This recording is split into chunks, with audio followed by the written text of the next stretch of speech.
Hello all.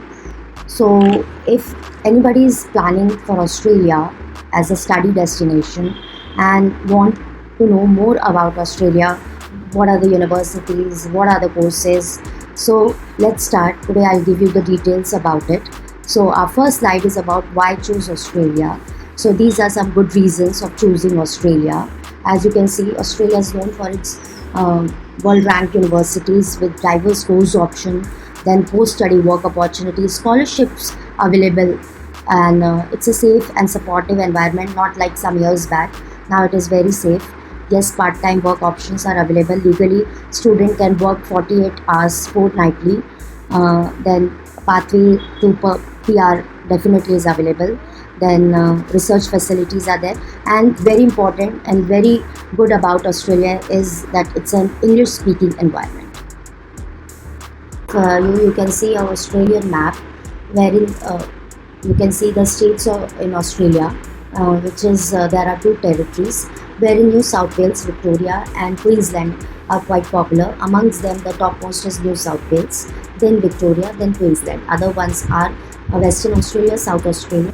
So these are popular study destinations. First is Sydney, then Melbourne. So whenever student is planning, so definitely if any university is looking out for, so all the good universities are all in these locations: Sydney, Melbourne, Brisbane, Perth, Adelaide. All are very good places to stay, to study, to mix up with other students, to do some extracurriculars, to settle down. In Australia, quite reputed. They are known for their academic, they are known for their intensive research, they are known for their reputation basically. These universities are called as Go 8 universities, that is group of 8 universities. So in front of you, you can see all the 8 universities that are quite reputed, that are definitely if you go for applying and getting accepted by these universities, it's quite a prestige basically. They all are prestigious universities in Australia. We have other well-known universities in Australia. Those are UTS, RMIT, Deakin, then Curtin, Fifth, then University of Wollongong and Lathrop. All these are middle-ranked universities, but definitely a good one to go ahead and try and apply and study over there. When can you apply and when can you go ahead and study? So there are 3 intakes. Out of 3, 2 are major intakes. First is February intake. Most undergraduate and postgraduate programs are available and all the universities are open, but you need to apply a little early. So October to November of the previous year, you should go ahead and apply. The deadlines are by October or November. Then we have next intake as July intake. Again, same like February intake. The last intake is November intake, wherein a few courses with few universities are available. Application deadline varies. What students can do apart from studies. So there are a lot of clubs, student clubs and societies, as we say. Then recreational facilities and sports facilities are also available. Students can try sports activities so that they can be active and maintain their healthy lifestyle. And then students can also opt for volunteering activities. We try to help you by putting up the details of undergrad tuition fees that the universities in Australia offer as per the fields of study. So first is arts and humanities.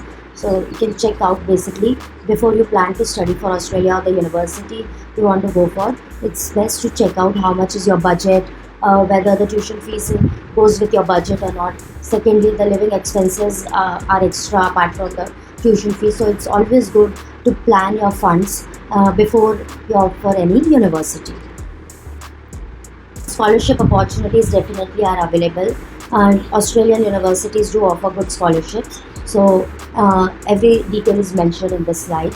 And country-specific scholarships are definitely available as they understand that a lot of applications, a lot of international students from some particular countries do come.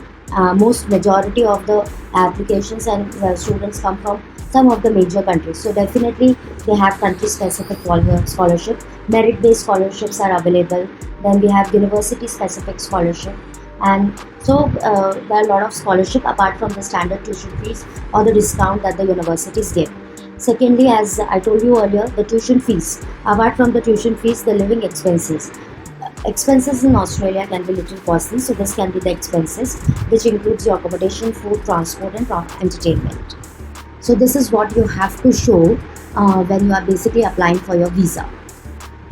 Tuition fees and the living expenses. Tuition fees needs to be deposited, and the remaining, if any, that and plus the living expenses should be basically needs to be, it has to be a show money, and apart from other documents which definitely will be followed in the next slide. The popular courses are business and management, engineering and technology, health sciences, nursing, agriculture science, IT. Definitely Australia demands IT professionals, so after studying any IT course in Australia, definitely you are getting a job, good job. Environmental studies, sustainability, people are going towards sustainability, so even you can opt for sustainable courses in Australia. There, it's also good in demand. It's also in demand nowadays. Then these are the documents that we require for application processing. Firstly, your IELTS score, TOEFL or PT, any one you can give, and this is the range. 6.5 is very important for Australia. Your passport should be in place. Your transcripts, that is your transcripts from your university or college. Then your resume, then your SOP, then your statement that you have enough funds to support your studies. Then you have LORs, at least 2 LORs are required. Then your work experience and internship certificate to justify the gap. Australia does not accept a lot of gap, around 2 to 3 years, not more than that. That also it should be justified. And the application fees, if any, as per the norms. Generally it is not, but yes, if it is, then it has to be paid. So what is GT? In Australia, GT stands for Genuine Temporary Entrant. Basically, this is conducted by all of the universities, also in UK, wherein they want to understand the intention of the student, whether the student is genuine or not. So by taking the interview, they want to understand whether student's intention is to study or not, and they would accept those cases only whose intention, the student's intention is main purpose is to study and nothing else. So basically that is what is mentioned over here. Most of the universities do take an interview, some of them would not, but most of the universities would take an interview so as to understand the intention of the student. So some of the questions are: why this university, why this country, why this course, what are your future plans? So basically this is what we also prepare the student for. Student needs to be confident and be prepared for GT, because it's a make and break situation. Once the GT interview is cleared, then a student needs to make the deposit and can go ahead for rest of the past of the stages of the interview. Indian students in Australia, overseas student health cover, that is OSHC, that is mandatory requirement for all international students, costing approximately this much. Exemptions: family members must also be covered. No, not at all required. Coverage: doctors consultation, emergency medical treatment and hospital stay, ambulance services are included, and medical prescription. Now these are the documents that are required for visa application. Now what is COE? COE is confirmation of enrollment. Once that comes after your interview and once you have made the payment, deposit, initial deposit, or the tuition fees you have paid, then you get a confirmation of enrollment from Australian university, the finalized university. Then you have a valid passport. You should have this all these documents before you apply for your visa. Proof you have paid the Australian visa fee. Okay, this much is the fees. Then you have confirmed offer letter, then COE, then accommodation if possible. Yes, that also is very important, because visa officer should know where are you going to stay when you're going ahead. Passport size photograph, valid health insurance. So this much is something that is required by all universities before you apply for the visa application. For COE and visa lodgement, pay tuition fees after GT approval, then you get your COE, and once COE, then you have to arrange all your documents that you saw last slide, and later on after this you have to lodge your visa through this online portal. You have to pay your visa fees and provide your biometric information at the VFS once you get this time and date by the VFS. Australia accepts dependents. If you are applying with the spouse, then these are some additional documents like marriage certificate, evidence of cohabitation, evidence of joint financial assets or liabilities, evidence of social nature of relationships such as photos together, loan to cover, dependents living, traveling cost, and then OSHC for couple.